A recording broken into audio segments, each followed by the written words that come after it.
Many investors have been asking, what's happened in the TIPS market? TIPS were unique in that even before the coronavirus, there were geopolitical events that were having an adverse impact on inflation expectations and valuations through the oil market.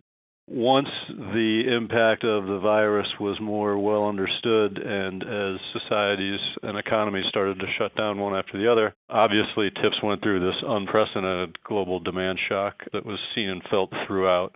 On top of that, during the peak of the chaos there in the middle of March, there was a flight to cash on the part of investors. And so TIPS, like a lot of other segments of the market, saw technical selling pressure from retail and institutional investors alike, and that also impacted valuations.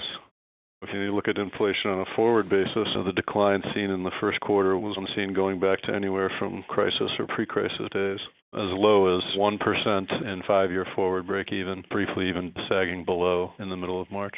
As the economic impact of the virus spread its way deeper and deeper into financial markets, both monetary and fiscal policy makers reacted around the globe in unprecedented fashion.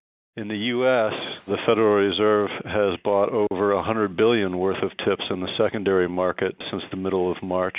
And at the same time, we've seen a commitment from fiscal policymakers to provide support through spending and other initiatives in order to combat the influence of the economic seizure that has taken place.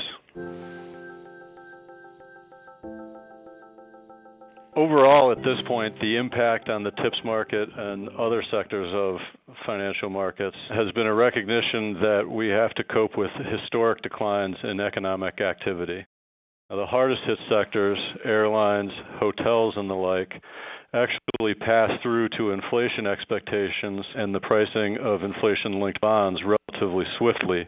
And so we've seen that demand shock feed its way into the pricing of TIPS markets in earnest.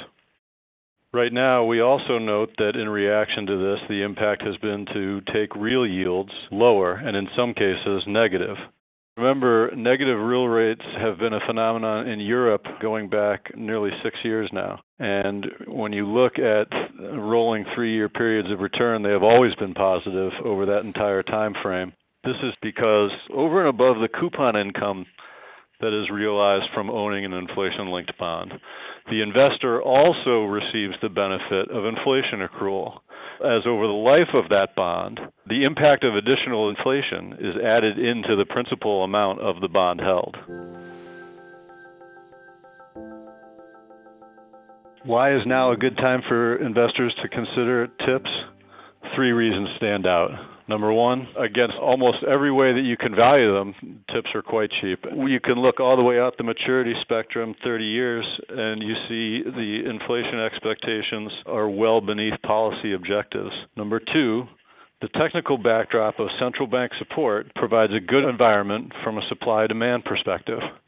And number three, we see an unprecedented commitment from policymakers, both monetary and fiscal, to support economic recovery out into the foreseeable future.